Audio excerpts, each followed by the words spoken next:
And we're on. Welcome back to the Dad's Beer Club podcast. Tonight, I am joined by Joe. Joe, how are you? Yeah, good, thank you. Good, thanks. Good.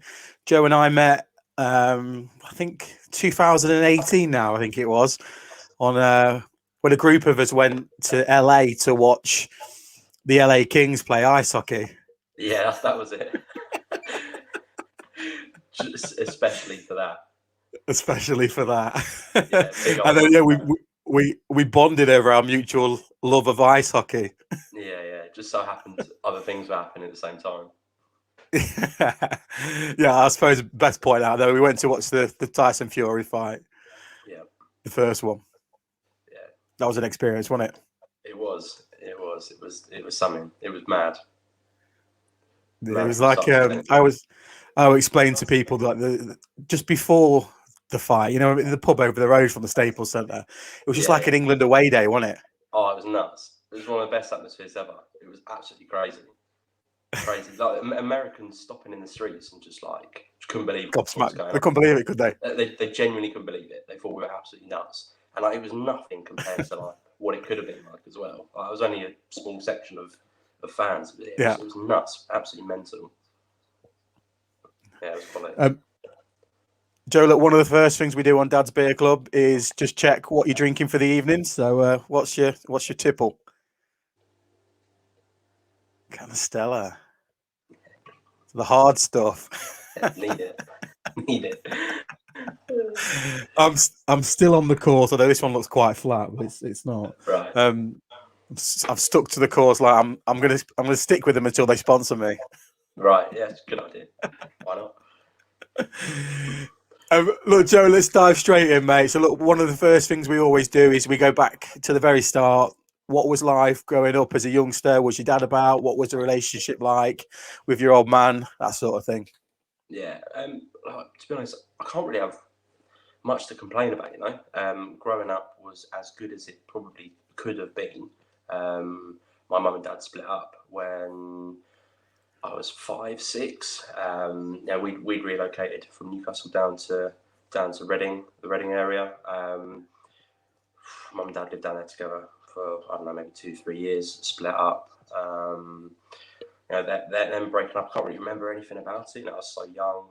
It certainly wasn't like a nasty breakup or anything like that. As far as I was aware, they still got on, just went their separate ways.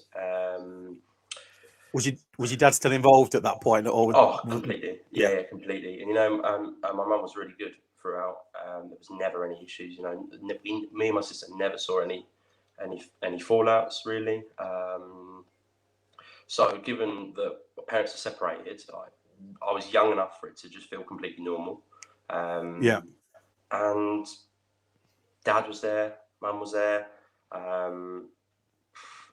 Honestly, I had no complaints. I'd see my dad twice a week.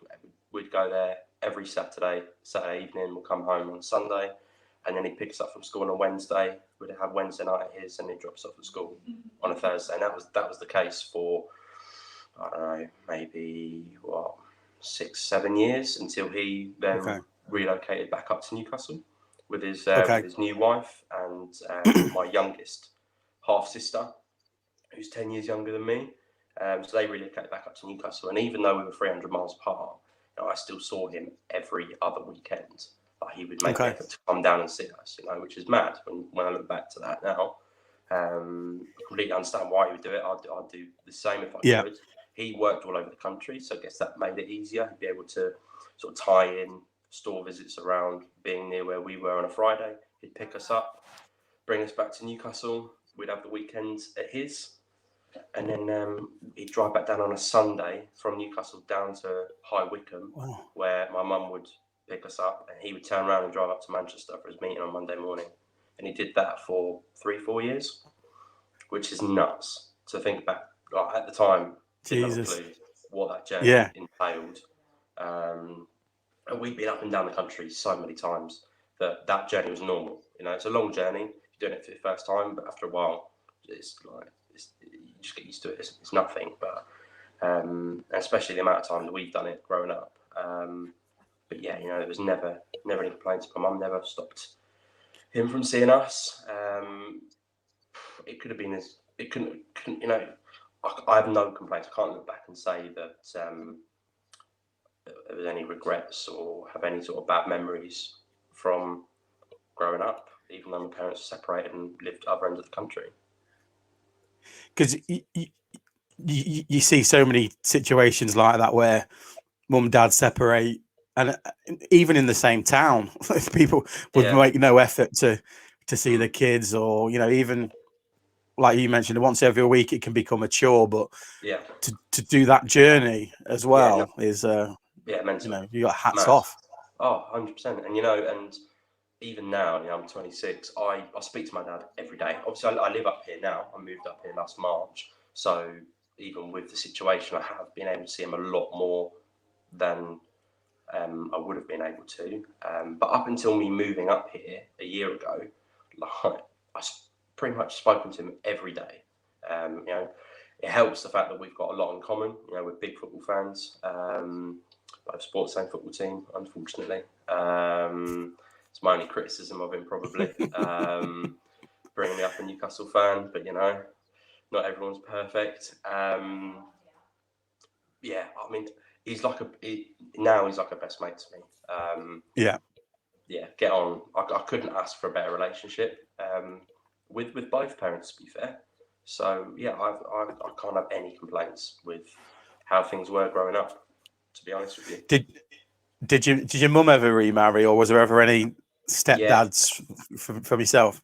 Yeah, my mum remarried 2004, I think it was. My dad remarried 2003. No, 2005, and my mum remarried 2006. So it was around about the same time. Then my mum and stepdad, even though I never really called it that, and they split up a couple of years later, quite under quite sort of bad circumstances. I don't know the full picture. Haven't really asked. Don't really need to know. Just wasn't great. So that was a stressful time for my mum. Obviously, the three of us living there. My dad had moved back at that point. But yeah, I mean, he was in our lives and back out of our lives pretty quickly. Yeah, I was going to say, like, how old were you when there's another man coming into the situation? How old are you at that point? So 9, 10, maybe. Okay. 9 or 10, and then I mean, they married maybe no longer than a year, certainly no more than 2 years. And then he was gone, disappeared, never to be seen again. Even though he lived in the same village, never saw him again. Really? Yeah, and weirdly, like, I can remember obviously being told that they were splitting up again. I was thinking, oh, for God's sake, again, really? Like, and you know what? We got on really well. Like, me and him got on really well, even if he was a Man United fan. We got on really well. So I don't really have any bad feelings towards him. I've always thought if I saw him in the street, I'd definitely stop and say hello. I know things didn't end well, but like it's weird. Like, I always got on with him. He always had a lot of time for me and Emily, my sister. But then I remember when they split up and him speaking to us about it, saying, your dad's always there for you. I want to be there for you. You're a big part of my life. And being fed this story. And I remember he took us out for dinner one night after school, dropped us off, never saw him again.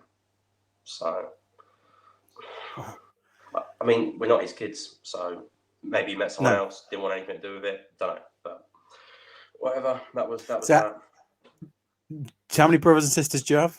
Or just a sister? I've got 2 sisters. So I've got 2 sisters. I've got sisters a couple of years younger than me. And then I've got a half sister. So my dad, when he remarried, had another child. She's 11 years younger than me. Okay. And were your sisters able to maintain a relationship similar to yours with your dad, or are theirs slightly different? Yeah. Obviously, my youngest sister lives with him. Because that's my sister from the second marriage. My younger sister Emily, who's 23, she lives in Australia now, so it's different. She hasn't seen him for a couple of years, living over there. They don't have the same interests like me and my dad do, so we've always spoken for longer, more regularly. We've just got more to talk about. But they've definitely always had a good relationship. They just don't speak as much as me and Dad do. Yeah, I suppose having that football is much easier to 100%. Yeah. have that bond and build that relationship than it would Definitely. be with a daughter, I guess. Yeah. Yeah. Okay.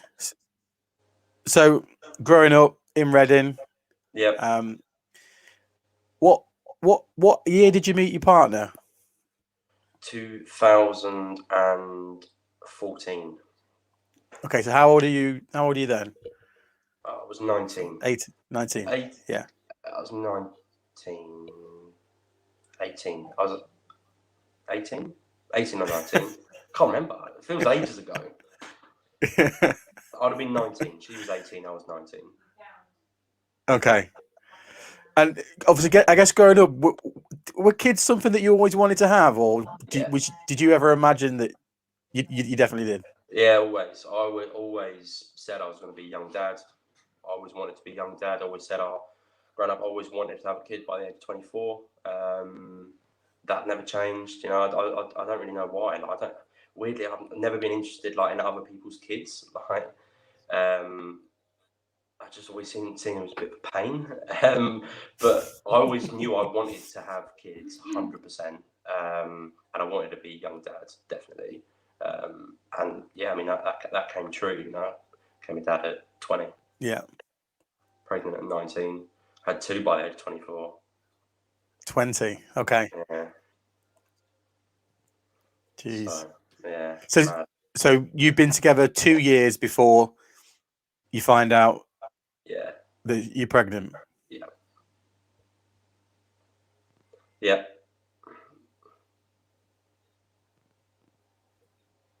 Yeah. So I think we're having a little. Just give me 2 seconds. I think we're having a little technical issue, Joe. The Wi-Fi is not great, I think.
Hello.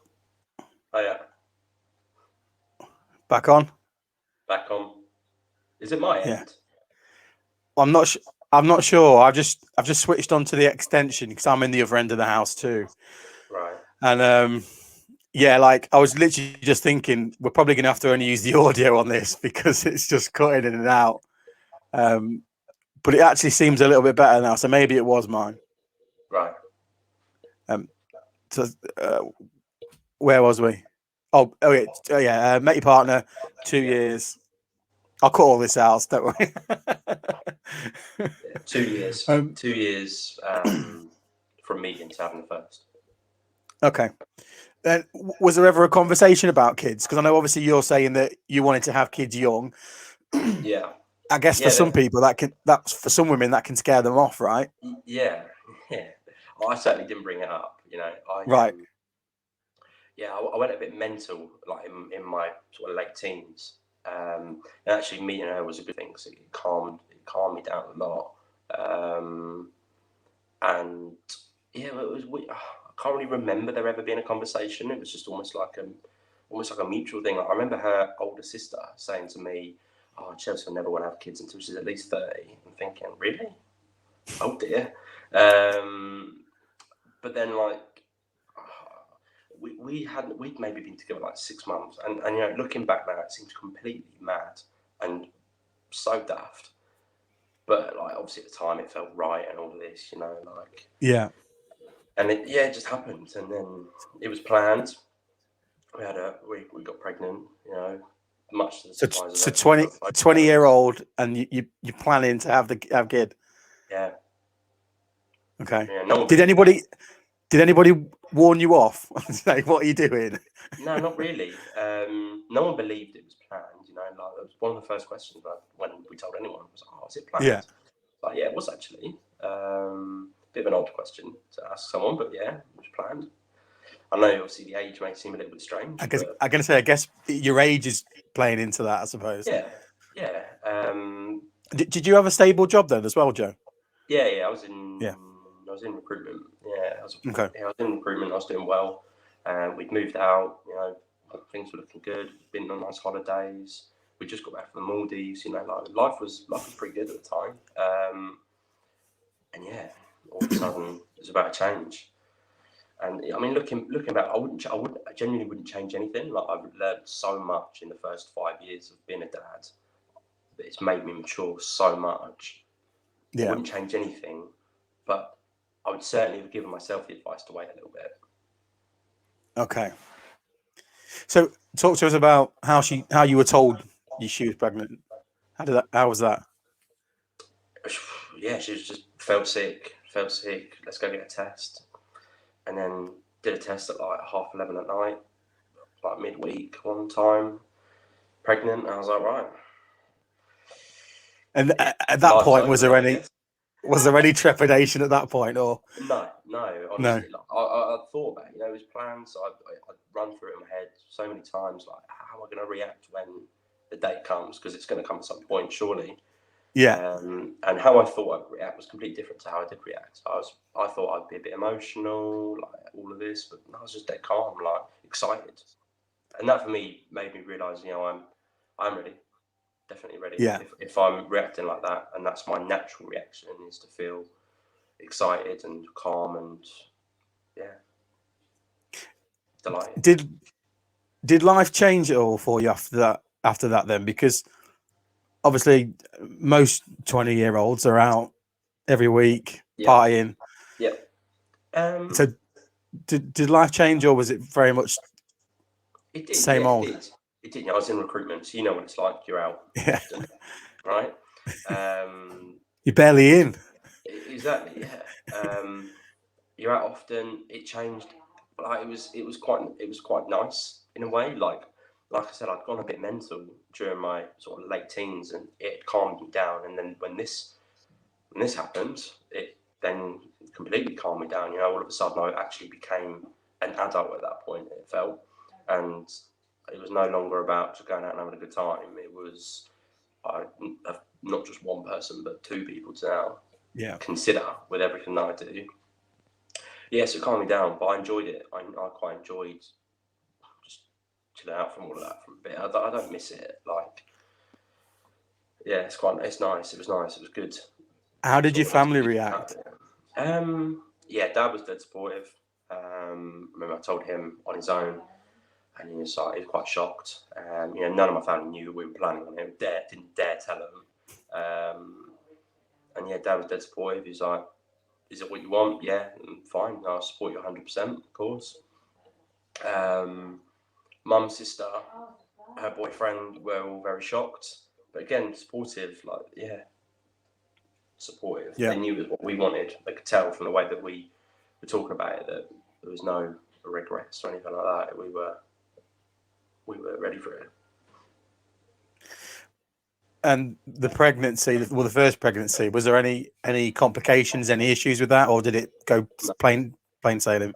Plain sailing throughout. Yeah. And were you one of these mental parents that doesn't find out the sex of the child, or did you know? Mate, we paid for an early scan to find out. We couldn't wait. We did it both times. We ended up having 4 scans. Like, we were just too eager to find out. And we just kept having to see this little thing. Found out I was having a little girl at like 17 weeks, I think it was. Absolutely delighted. And the pregnancy was fine. Everything went completely fine. Okay. The birth was fine. Everything afterwards was fine. Was it a planned birth? So like a cesarean, or was it waters No, broke, completely. we're off? Yeah. Happy So days. talk to us about that then. Where were you when you got the call? I was in bed asleep. It was late. I got the call the day before. It was a Friday. I got a call at work towards the end of the day. She was a week overdue at this point. Hadn't felt any movement for a little while. Concerned. Went to Frimley. Went to the hospital. I left work early. Went to the hospital. There for a few hours and said, right, everything is fine, but because of where you're at now, we are going to induce you tomorrow. Yeah. All right. Okay. Jesus. Last night of sleep. So yeah, went home, packed the bags. We were not many parents get to actually plan for the birth the next day. So that was in a way quite nice. And then at 4 a.m, she's waking me up saying, "Oh, I'm in a lot of pain." I'm like, seriously, this is my last night of sleep. Leave me alone. Come on, I'm not having this. So I went to sleep. She wakes me up about half an hour later. Seriously, Joe, I'm in a lot of pain. So, all right, fine, okay. What's going on? Just talk me through it.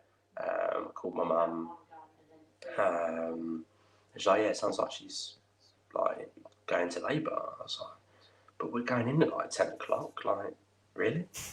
And then, so we ended up getting to the hospital around 10 o'clock. And so it was the same lady that was there the day before that had booked us in for the induction. She's like, oh, great, you're here for induction. But actually, we think we're a bit further along than that. So she checks and she's 4 centimetres dilated at this point. We're like, happy days. No need for an induction. Yeah. It turned out the night before was just early stages of labour. And away we went. She was born by 4 o'clock. Yeah, 4 o'clock was at half time. Was there a game on? Oh mate, yeah, it was on Saturday, 4 o'clock. So 3 o'clock's come. Yeah, she was on pethidine, but she'd been given pethidine at this point, so she was completely knocked out between contractions. 3 o'clock, mate, I had my phone up, scores coming through. I had Gillette Soccer Special on my Sky Go on my phone, just sitting there. Every couple of minutes, she's having a contraction. I'm pretending I'm looking at my phone. And then it went to half time, and then I remember literally within seconds of the half times coming through, it was right when you see the head. I'm like, all right, go Put your phone away. then. And then she was born during half time, a couple of minutes past 4. Timed that right. Yeah, I missed the second half. Gutted. I was gonna say timed it right. She was 45 minutes too early. Yeah, she should have held out a bit longer. But yeah, no, can't have any complaints to how that went. So. Okay, so the first 2 or 3 months, what's that like? Yeah, honestly, fine, absolutely fine. She was struggling quite a lot with the medication that she'd been given, so she was out of it for a few days. So I actually pretty much took more or less full control for the first week, and I was loving it. It was amazing, absolutely loved it. She was born in December, so I had paternity leave. Then we had the Christmas shutdown, so I ended up having 4 weeks off, and it was amazing. It was brilliant. Yeah, because for me, 2 weeks for a dad is just not long enough. No, it's not. No, and I know they now have that shared parental leave, but there's no man I know that will ever take time off the partner to take some time off. It's just not. Yeah, you got to be a brave man so you can bring that up. Yeah. So you know that year you're taking off. Well, yeah, I'll take 6 months of that. Yeah. No, everything went fine. The first born was perfect, and then we fell pregnant again 2 years later. Again, planned. Always wanted to have a similar age gap to that I had between me and my sister, because me and my sister have always had a fantastic relationship. So I wanted to try and replicate that if I could. So I wanted to have as close as possible, and we ended up having the same 2 years, 8 months gap between first and second. But then second was a lot more complicated. So Was that when you had your second one, or when you fell pregnant? When you fell pregnant? Yeah. When we fell pregnant, I started to have. It was odd, you know. I changed jobs. My sister had moved to Australia.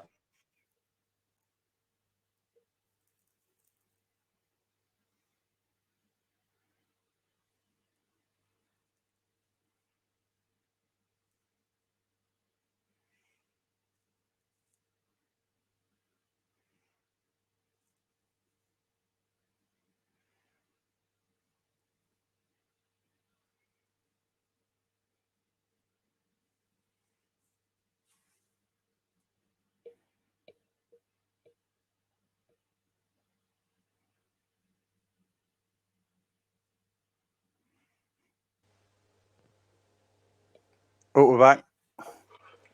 Nightmare. Do you want me to just carry on?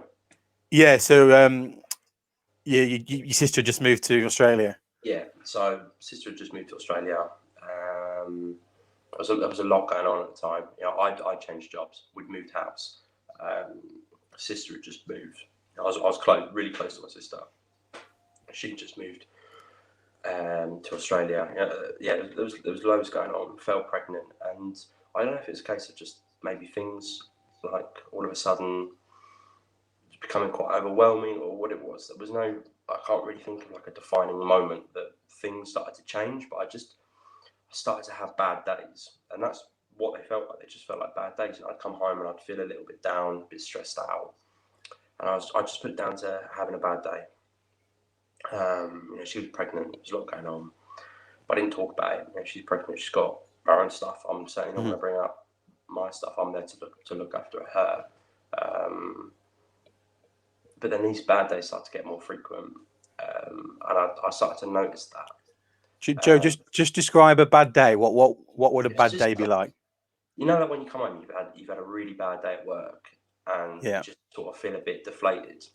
It was like that, and that's why I just put it down to. I was just having a bad day, but then those bad days would happen at weekends, and I'm thinking, well, I'm not at work at weekends, so why am I having a bad day at a weekend? You know, I'm with my little, Yeah. the football's on or whatever. Like, I'm busy, I'm seeing friends, and so they became more regular, and then they didn't then start to become more regular. They started to become like almost more severe. Like it was all of a sudden it was no longer a bad day. It was that I really don't feel good. I didn't talk to anyone about it. You know, typically I want to try and deal with this myself. Not even your partner. Nah, didn't talk to anybody about it at all. And this went on for basically the whole pregnancy. It went on for.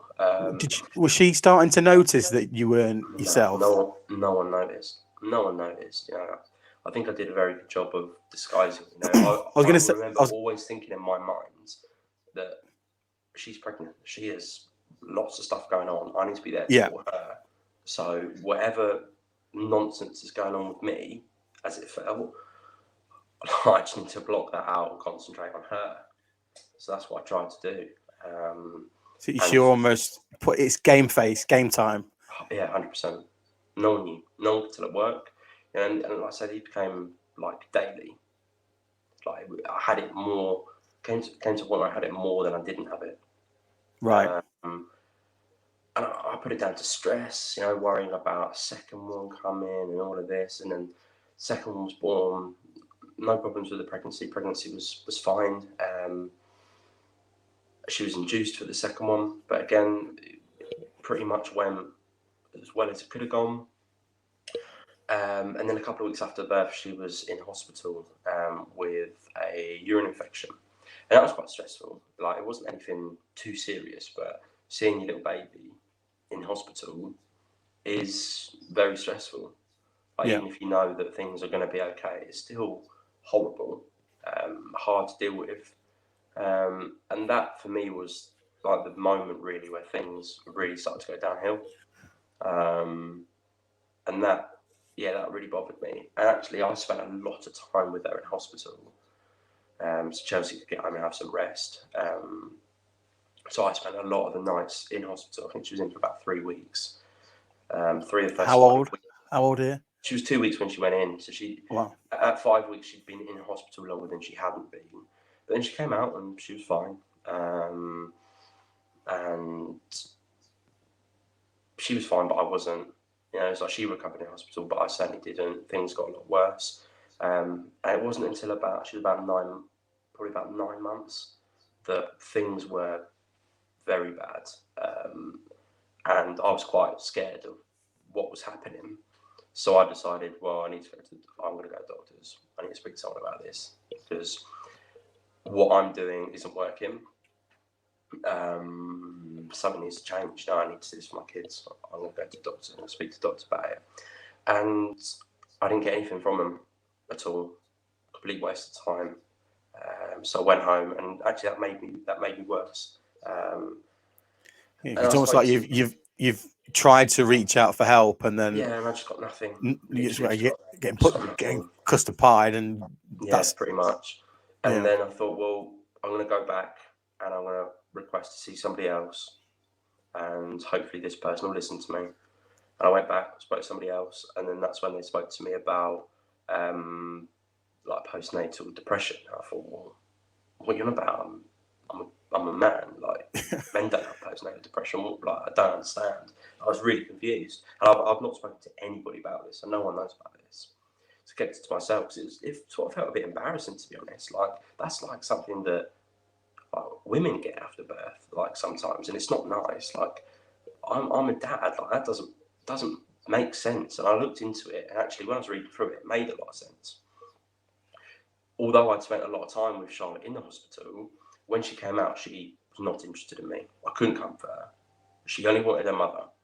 And that really did actually bother me. And I think that was a big part of that, was the fact that I was getting absolutely nothing from her. Yeah. And nothing that I could do would sell her. So that didn't help. Obviously, I wasn't feeling great as it was, and all of a sudden I'm starting to feel a bit worthless. You know, like my like few-week-old kid doesn't want to know me. Like, how rubbish can I be?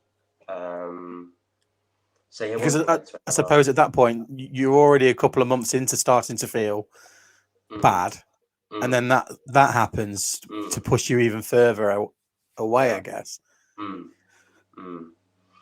Yeah. I then got referred on to talking therapies, and again, when I first said it, I thought, this isn't for me, but I'm going to go with it, because, like I say, something needs to change, and whatever I'm doing now isn't working, so we'll go with the flow and see what happens. So I went, and it started with a fortnightly conversation on a Tuesday, 6 sessions, chat about your problems, give you coping techniques, this, that, and the other, because I started to have like panic attacks and stuff at home, like panic attack type situations, about nothing, literally nothing. I'd be sat on the sofa, completely relaxed, and the next thing, feel like a rabbit in headlights, completely feeling worthless, like just not really know what to do with myself.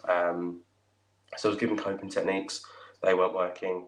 So 6 weeks went by, 6 sessions went by, and they referred me on to intensive CBT, which was every week on a Tuesday, going in for face-to-face appointments.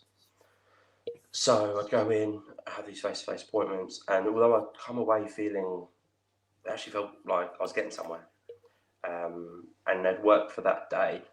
The next day it was like nothing happened. I was back to where it was. And I had quite a few of these sessions. But although I was having these sessions, and yes, I was getting help, I was getting worse. Okay. Did they prescribe you anything, or was it? Or they didn't. I went back to the doctors because I got to a very, very, very bad place and situation. Like I planned bad things to happen. Like fully planned out. You know, like planned completely from start to finish. Except everything was like prepared to the point of going to the shop every day, different shops every day, and buying tablets. Researched exactly what I needed to do for it to work. The amount up until the point that I'd written a goodbye. Like, it got to that point. It got that bad. I'd written a goodbye. So at this point, have you still not told any of your friends or your partner? Does anybody know what's going on with you at this point? Yeah, they do now. Not to the depth The I've extent, gone to yeah. with you. Yeah. This is the first time I'm actually talking about how far it went. But they know I've gotten help. My partner knows, my mum and dad know, my sister knows. Everybody that needs to know, they know. Because it got to that point where, like, I needed to talk about it. And I needed people to know, in case it got that bad, that I couldn't just call the doctors. Somebody was there in case I needed them. But yeah, I mean, like I say, everything was planned out. I'd written what I wanted to leave, message behind, and it got to the point where I had everything literally ready, and I got a phone call from my partner, and it was my daughter on the phone, and she wanted to talk to me. I was at work, I was working from home on my own, set up my business at this point. This was last year. Ironically, it was this day last year. And yeah, so she called, spoke to my daughter, and I just, for me, at that point, I put the phone down. I just thought, I can't. This isn't right.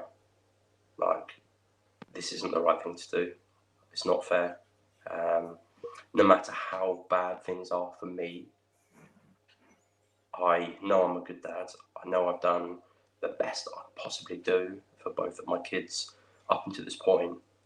Can't leave them thinking that either I didn't care or wasn't strong enough or anything like that.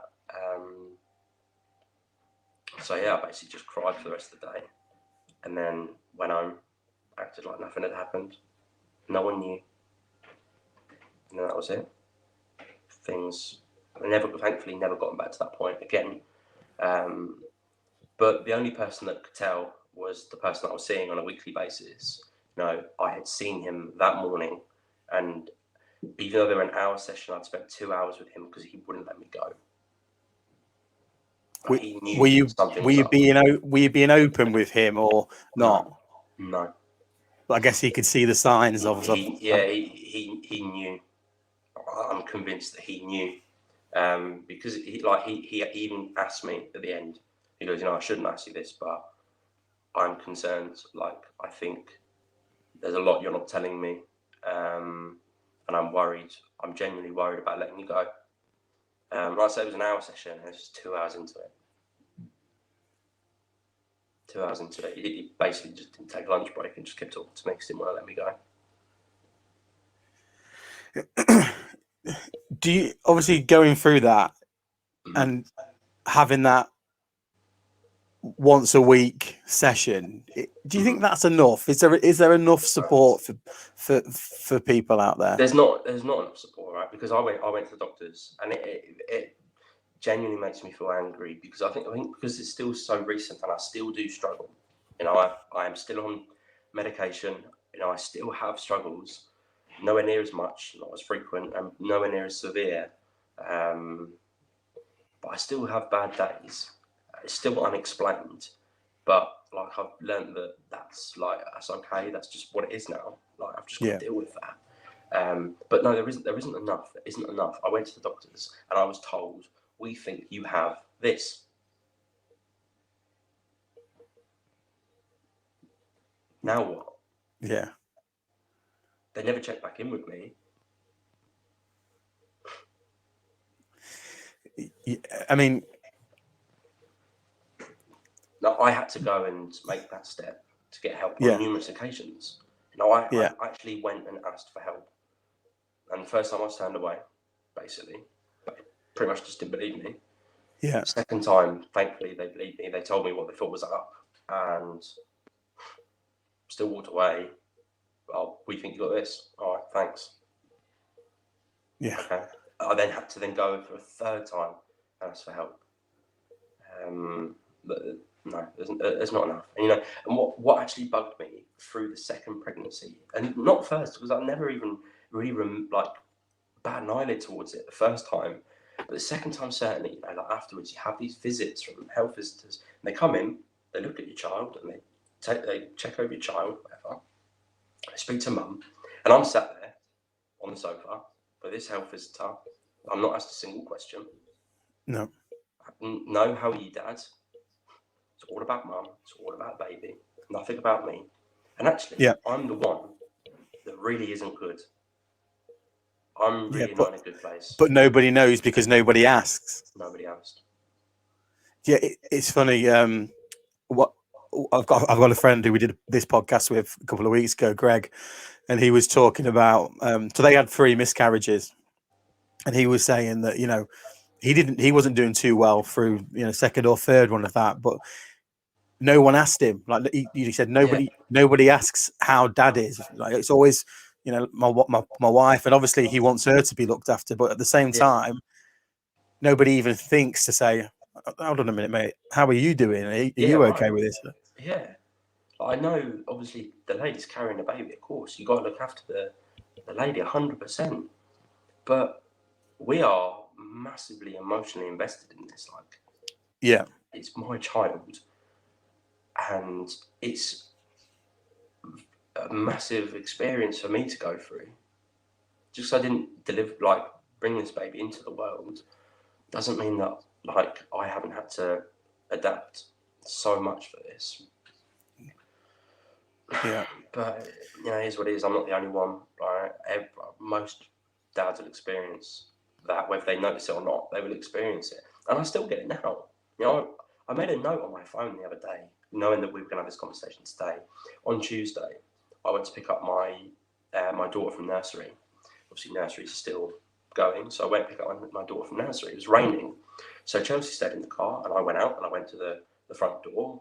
Knock on the door. I'm here to pick up Charlotte. No problem. Brings her to the door. She'd been off the day before, not very well. She's a bit off her food. So the lady comes, teacher comes to the door. I say, how was she today? Did she eat? Did she sleep? Did she have a nap? And then she starts to talk to me. And then obviously Chelsea can see that she's telling me about Charlotte. So Chelsea gets out of the car, comes to the door. And as Chelsea's coming to the door, the lady goes, "Oh, 1 second, I'll just wait because Mum's coming." So okay, fair enough. She's going to tell us both at the same time. Well, as soon as Mum turns up, I then wasn't looked at. I had no eye contact. It was as if I wasn't there. It was a conversation directly between her and Mum about how Charlotte got on. And I basically may as well have not been there. Why? I experienced that exact same thing at my nursery. It bugs the life out of me. When I go and drop Leo or pick him up, compared to when my wife goes and they'll tell them everything. It's in depth. When it's me, it's like, there you go, see you later. Yeah. And it's not that I don't care. It's that what you're getting back, you can't even have a conversation. Yeah, and what I don't understand about it is I asked the question. I asked the question, and you're giving her the answer. Yeah. Bizarre. Yeah. But I mean, it happens all the time. All the time. No, you're definitely right though. There's nobody checks on dads, and they really need to, because I've been sort of championing the suicide cause, and I'm doing a bit of work for Calm at the moment. And there's that statistic that 75% of all suicides in the UK are men, but the one statistic that people don't talk about is that 33% of them are newborn new dads. Yeah.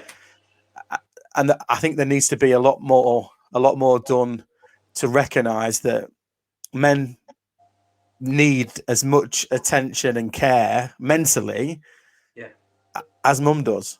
Yeah, 100%. Joe, obviously you didn't speak to any of your mates about what was happening. Why do you think that is? it's just a typical blokey thing, isn't it? You know, like when you see your like for me, when I saw my mates, I didn't want to talk about that. When I saw my mates, it was an escape. It was an opportunity to lock that person away and be the person that I wanted to be, and that I wanted people to know me as. So whether I went to the football, like you know, I used to Yeah. go to the football a lot. Even as a dad, I'd travel a lot for football. You know, I'd meet up with mates. I'd go to football. I'm there for the football. I'm there to have a good time with my mates. I'm not there to talk about that stuff. Do you know what I mean? Yeah. So for me, it was always an escape. It wasn't that I didn't feel like I could talk to them. I know if I needed to, I could definitely have picked up the phone and had a conversation with them for sure. But it was an opportunity to just like to escape, to get away from that. It's the only time that I could just like pretend that everything was fine. But you are still bottling it up though by doing that, aren't you? Yeah, it's definitely not the right thing to do. 100%, No. it's not the right thing to do. But you know what? I know it's not the right thing to do, but I'll still do it. Would you still do it now? Like, no, obviously knowing what you've been through, what you're going through. Yeah, Would you still? I probably would do. I probably would do unless somebody asked me. You know, I wouldn't bring Okay. up the conversation. You know, if somebody, like for me, talking about it to somebody that I knew, like talking to the therapist about it was fine because I didn't know him. You know, I walk out the Yeah. door, doesn't matter, it's just a stranger Yeah. at the end of the day. Talking to my parents was hard, really hard, because, you know, I was the only boy. I had 2 younger sisters. So, you know, and especially with my mum, like my dad wasn't there. So I was the man of the house always growing up. I wanted to be seen as this strong person. And by talking about that, definitely didn't feel like the strong person in the house. So it was really hard to talk about it. But actually, when I first spoke to somebody about it, and the first person I spoke to about it was Chelsea. Getting that off my chest for the first time then made the conversations afterwards a lot easier. So yeah, I mean, if one of my friends said to me now, you don't seem right. Like, I'm sure some of my friends will see this and they'll think, really? Like, I can't believe it. And they'll probably talk to me about it. And if they talk to me about it, then I'm no longer like embarrassed about it because it is what it is. I'm not the only one going through it. No. And I certainly don't want to get to the point that I was on 25th of February last year. So by talking about it, if that makes it better and that helps other people, I certainly don't want anybody else to feel like I felt, then I'll talk about it. Yeah. And do you feel like speaking about it is making things a little easier?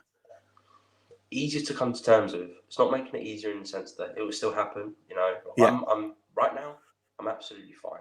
I might go to bed absolutely fine. I might wake up in the morning and feel dreadful. We've not been able to identify a trigger. We've not been able to identify a cause. There's no explanation for it as it stands. And the people have like really dug deep into everything to do with me to try and work it out, and we're yet to find the answer to it. So that again, that is what it is.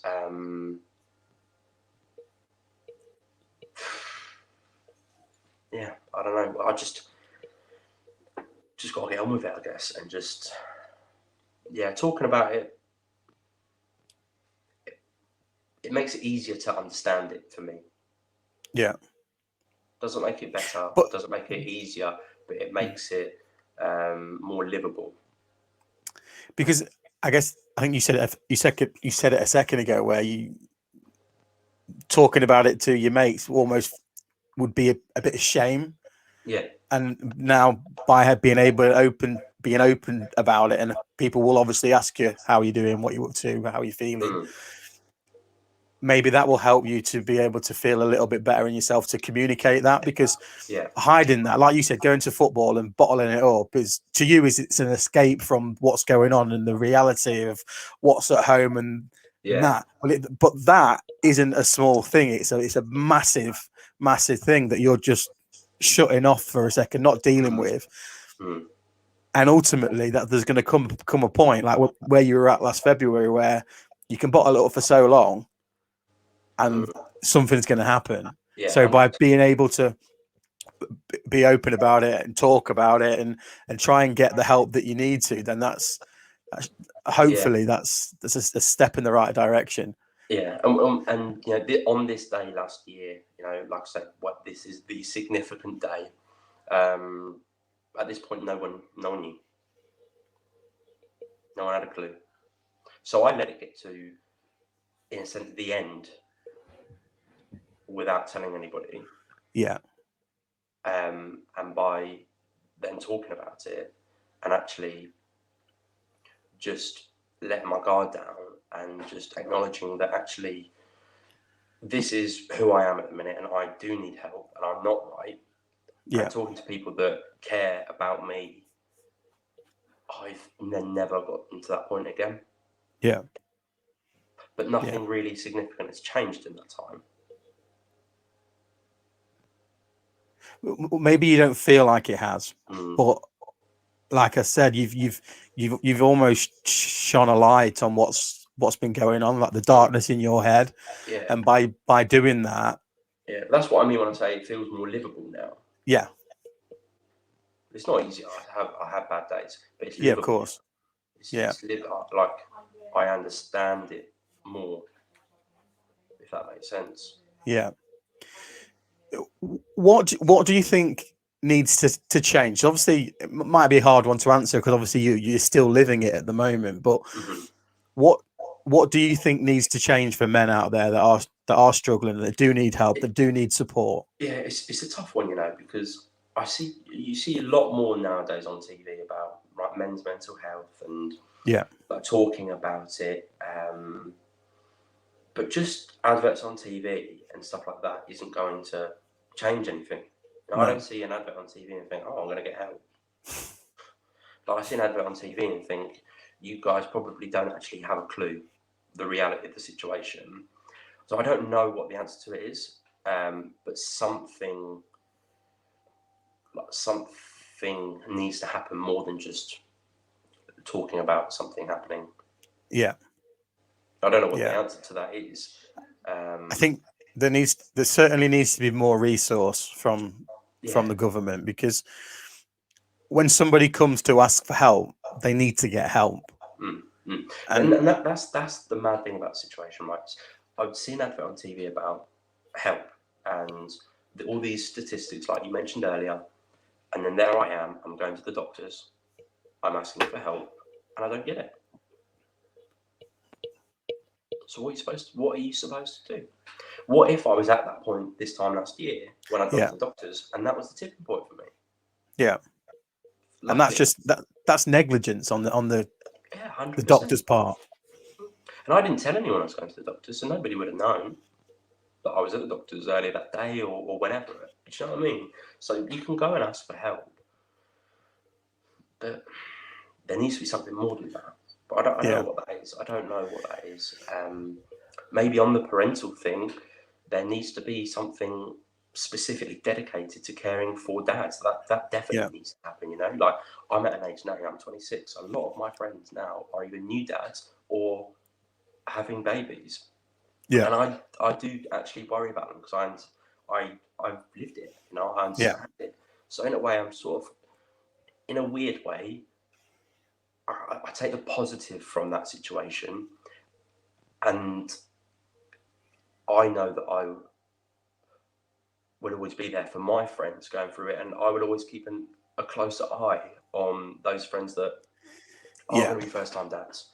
You know, not like being to the point about it, but certainly asking questions in a way that allows them to maybe open up if they want to. Yeah. And you know, I think, not that I think that's the answer, but you know, one of the reasons I started doing this was, you know, I started the blog, and I then started looking into men's mental health, because I was one of them people that you'll know people like this, but people that they didn't think mental health was real. You know, it was it's mental health for people that are upset and they just need to get better. Yeah, right. And that was me for a very long time. You know, people, you know, but I've not. This last 6 months, I've really started to struggle and have those days like you where Mhm. you don't know what's up. You know, you'll wake up in the morning and I'll say to my partner, I don't know what's wrong. Like, I don't feel good. Yeah. And that's, you know, so for the last 6 months, I've started to recognize that actually this is real and this is something that needs to change, or there needs to be help. So I started looking at just Googling, you know, what support, and I really struggled to find anything. Yeah. Now, subsequently, since doing this, since starting the Facebook page and the Instagram page, I have managed to find a community of people that are doing a similar thing. But I suppose the point is it's not easy to find. Yeah. And that's what needs to change. And I think these communities of people, they need to have more of a light shone on it. Yeah. Yeah, we need to talk more. And I think by us lads, it's just breaking down that masculine image where men don't get upset, men don't cry, because That's the big problem. That is the yeah, big problem. yeah, Because you want to be and that daddy with your mates, whereas in yeah, reality, the pal that you're sat opposite or on the phone to, that you're being pally with, might be experiencing the exact same thing as you, yeah, and you need each other, and you don't realise it. yeah, yeah. And do you know what? In my experience, I think, you know, people can shoot me down for this, but I think guys can be a better ear than a lot of women can. You know, and you know, when you're really down, you're really not feeling well, and you've got a good friend that you can speak to and talk about it. It's better than any conversations I've had with any Yeah, women yeah. in the past, for sure. Mm, But mm, it's like, it's breaking those stereotypes of asking for help, and also, I think the biggest problem is there's a fear of showing vulnerability, and yeah, if you show yourself as being vulnerable, you're weak and you're rubbish and you're not a man. And I think that is one of the biggest things to change. But I also think one of the positive things that's going to come out of this coronavirus pandemic is that there's going to be a lot more people that need help for mental health on the back of these lockdowns and people yeah, losing their job. So I think there's going to be more and more people that are aware and conscious of the situations and what's happening, and people will yeah, start to see the signs of when people need help. yeah, And I think that's the positive that can come from what's happened to this pandemic. yeah, definitely. I agree with So that. where are you today, Joe? Are you on an upwards trajectory, or I think so. Well, yeah, I am. You know, yeah, if we compare the last 12 months, you know, 12 months ago was rock bottom. You know, it literally cannot get worse than that. So from where I was then to now, yeah, 100%, I'm a lot better. Am I better? No, definitely not better. You know, only a few weeks ago, I had a really, really bad day. You know, over Christmas time, I was really bad. Um, but I'm right at the minute. I've been all right the last few weeks, yeah, for sure. But yeah, I've just got to take it a day at a time. yeah, And it's just about sort of when I have those bad days, how I manage those bad days, and enjoying the good days. You yeah, know, the last 12 months have been really hard. You know, we spoke earlier about work and stuff and the difficulties we've had yeah, with work, but actually, you know, work's been tough. But if I think about it, the positives from a personal perspective, I've spent more time at home than I could have ever imagined. And that relationship that I said I didn't have with my second, no matter how hard I tried, is there now. yeah, You know, like I have an incredible relationship with her now. And I genuinely believe that is because she has had no choice but to spend every day of the last year with me. yeah, So she's actually realised, you know, he's actually all right. yeah, He can be useful. yeah, So yeah, right now my relationship with both my kids is fantastic. yeah, I couldn't ask for a better relationship with them both. You know, two young girls is it's going to be tough, but they yeah, like I can definitely things, I can definitely relate to that, because yeah, obviously doing the job that I used to do before this all started, and I started my own business. Obviously, you know myself. You met me through my old job, so yeah, I would be up and down the country. I'd be out. I wasn't at home 2 or 3 nights a week. When I was at home, I was knackered. Yeah, right. So, you know, my relationship with my boy was good, but since changing that job and being at home every night and seeing him every day, there's been a marked difference big time. in the relationship that me and him have now to what it was 12 months ago. Yeah. And it's about being present and being there and being able to share those moments and relationships that you have.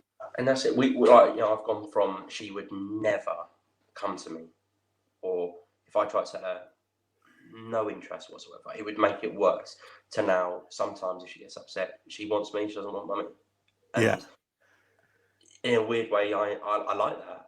It's quite nice. Even though she's upset, it's like, oh, actually, you want me now. Like, that's amazing. Yeah. And I appreciate it a lot more because of obviously how it was. Yeah. And that must help.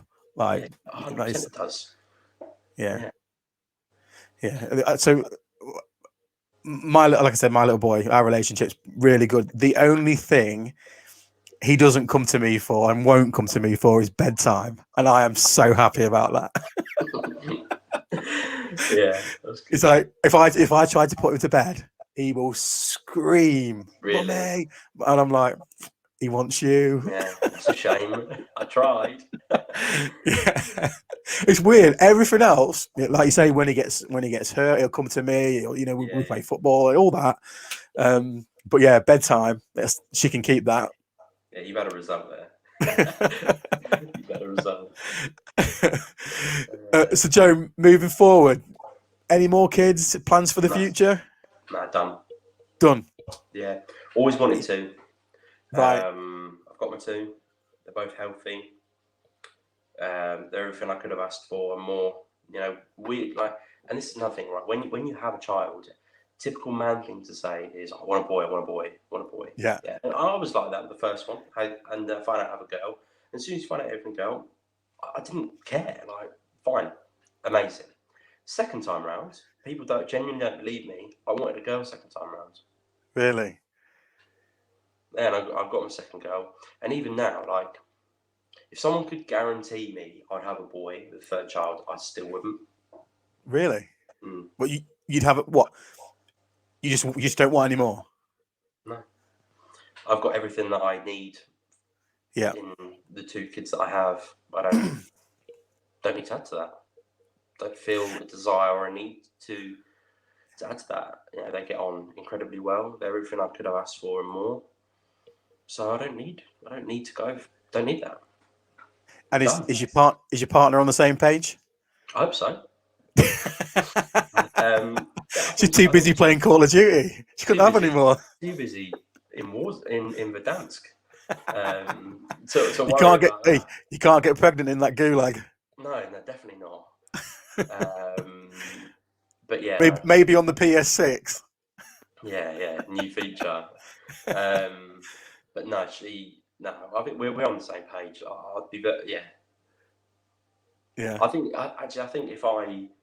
if I suddenly had a change of heart, which isn't going to happen, I think she maybe, but I'm so adamant that I don't. Then she's happy with that. I'd love another one, but I'm not allowed. Right. No chance. Yeah, they're her words as well. No chance. No chance. Right. Yeah. Fair enough. She always said you can have one, no more. Right. So that's why I was so desperate to have a boy when we had that. Us, like you, we paid for an early scan. Yeah. Just to check. Mm-hmm.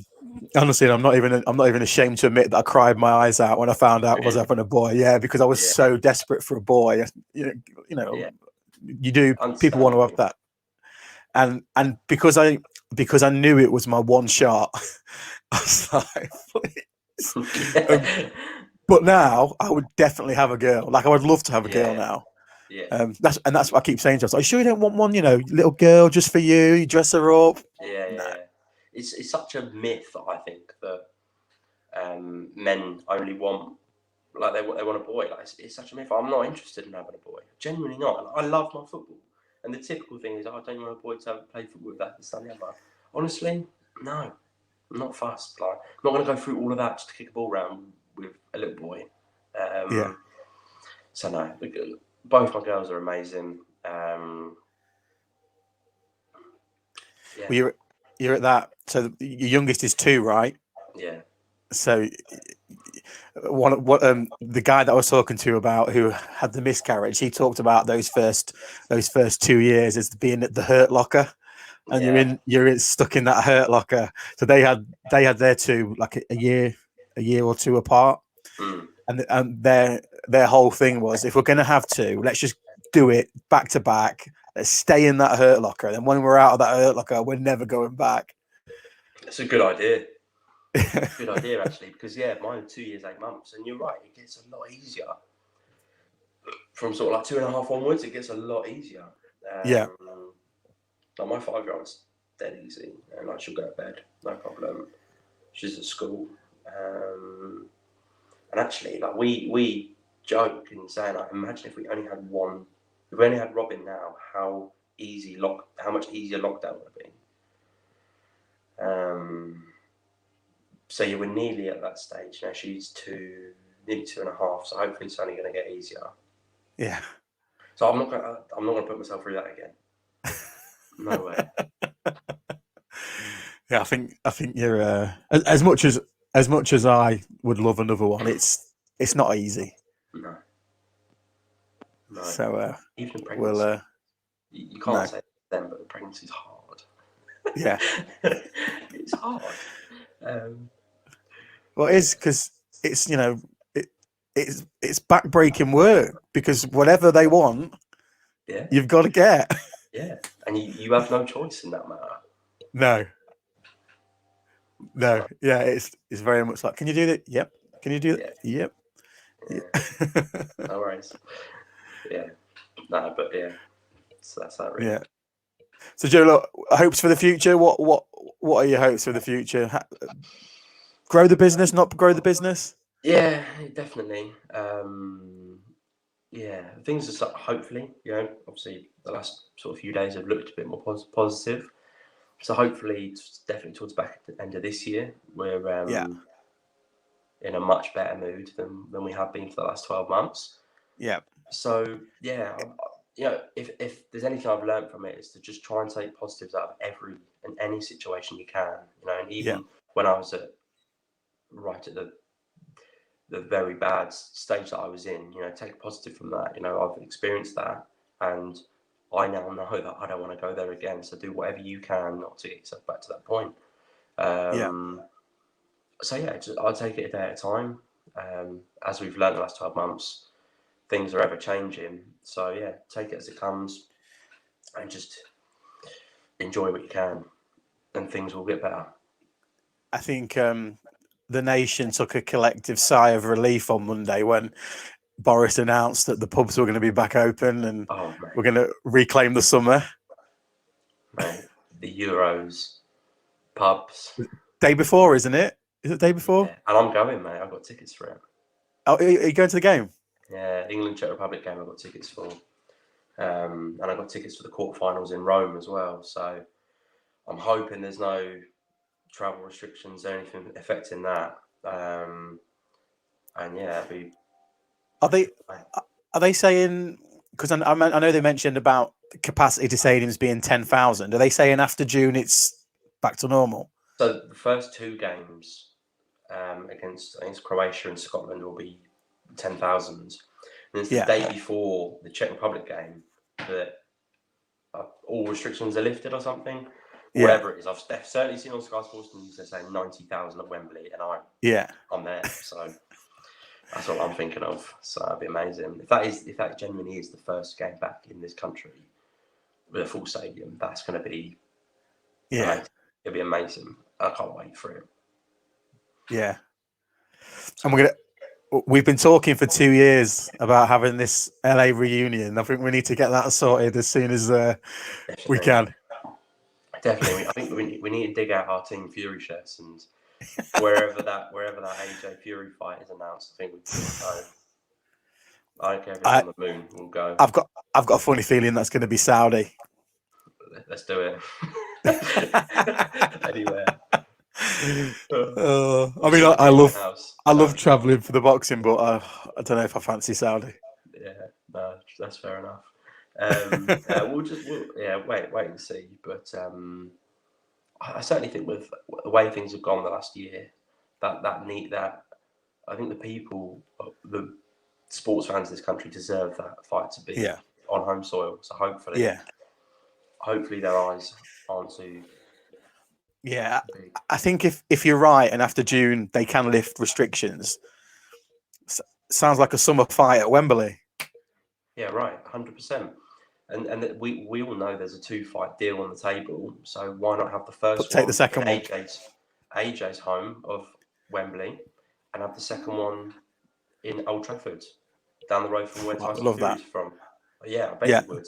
Um, I mean, two fantastic, massive stadiums. Like, Yeah, to you and I, it's a no-brainer, isn't it? Like, why would they want to fight 100%. in Saudi, other than the money? But they've earned Yeah. enough money to.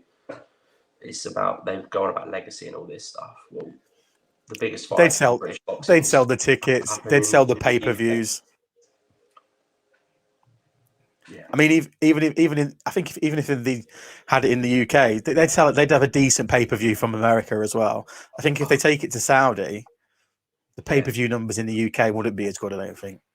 It would be on a good time though, because obviously the time difference. It would be on at a decent time. I remember the AJ Ruiz fight was at a good time because it was in Saudi. Oh, it was about 11, wasn't it? Yeah, so it was certainly earlier than normal. Yeah, it'd be amazing if that happens. Yeah. Yeah, I mean, it's certainly the biggest fight in my lifetime, if not ever. Are you still Team Fury? 100%, mate. 100%. He could fight. He could fight my nan. I'd still be Team Fury. I love the bloke. And you know what? You know, like, I know we've obviously been on this for a while now, but a lot of that, or what he went through, I said to you in the airport, you know, we saw the Eubanks in the airport, and I Yeah. was the one saying, I'm not getting a photo with the Eubanks. Like, come on, man. I'm not one of these that just goes and gets a photo with a celebrity. Then I'm fangirling over Tyson Fury when we see him, right? Yeah. But what he's been through in his story, men can relate to that. Yeah. He went to the very end and nearly carried it through with what he set out to do, and bounced back, and he's now heavyweight champion of the world. So Yeah. I mean, if a bloke that was so bad, so overweight, massive drug problem, you know, in the public eye, stripped of his titles that he's so proud about, Yeah. if he can go right to the very bottom and find a way to come back and become heavyweight champion of the world, knocking out supposedly the fiercest puncher in history, well, I mean, we can do it, can't we? Yeah. We could bounce back. Yeah. Absolutely. Yeah. And he is the perfect example. Like you say, he had it all, lost it all. He climbed the highest mountain and then fell crashing down from the bottom. But, you know, for me and you, the rise and fall would never be as big as that. No. So for him to be able to show that, you know, you can come back from this and you can get through it, and with the right support and the right attitude. Yeah. He went from being like massively overweight with a drug problem, driving his sports car at an obscene mile per hour towards a wall, to within 2 years becoming heavyweight champion of the world. Like, you're talking one extreme to the other there. Yeah. You know, the pinnacle in his sport within 2 years. So if it's only taken him 2 years, I'm sure he still has bad days. Yeah. If he can do that within 2 years, it's amazing what we can do in a lot short time. Yeah. Yeah. You just got to keep at it, mate. You got to keep talking to people, and if I don't know if you are, but if he's continuing to get help, then just keep doing it. Yeah. You know, this is, I think, where a lot of people would falter with this is they think they'll have a moment where they'll get help and they'll think, oh, actually, I'm all right now. But then back because like it's not something you can control, and it just comes on. So it's gonna be one of them things that you're just gonna have to constantly work on and constantly receive help for it. But you just got to keep taking it. Yeah, and your mind and your brain is like an incredibly complicated, sophisticated piece of kit, right? Just because you feel good one day, things can change very, very quickly. So yeah, I do I think that I'll ever feel 100%? Maybe not. But I've got to learn to live and cope and find a way to understand that this is who I am. There's nothing wrong with that. No, But as long as I can control that and get on top of it, then it doesn't matter. no. As long as I'm on top of it, then I can still live a good and happy life and do all the things I want to do. Yeah, and that's it. Joe, look, listen, thanks for being so open and honest and talking about what you have. Like I say, I've known of you for a couple of years, and I didn't know any of that. And like you said, there's going to be friends, I guess, that good friends of yours are going to be looking at this thinking, 100%. bloody hell, I had no idea. Yeah, there will be. But the whole point of starting with this was to encourage other people not to suffer in silence, and open up, and if you need help, go and get it, go and ask for it. And like you, if it doesn't come the first time, keep asking. Yeah, you know yourself better than anyone, and if someone turns you away like they did with me, then stick to what you know is right, and you've gone for help for a reason. Don't let someone tell you don't take no for an answer, because No. they don't know you. They've known you for like a couple of minutes. Who are they to make that judgment? Yeah. Listen, Joe, been brilliant speaking to you, and Thanks, mate. we'll get that reunion sorted out after June. Yeah, it's got to happen. Yeah. All right, mate. Nice one. Thanks, mate. Cheers.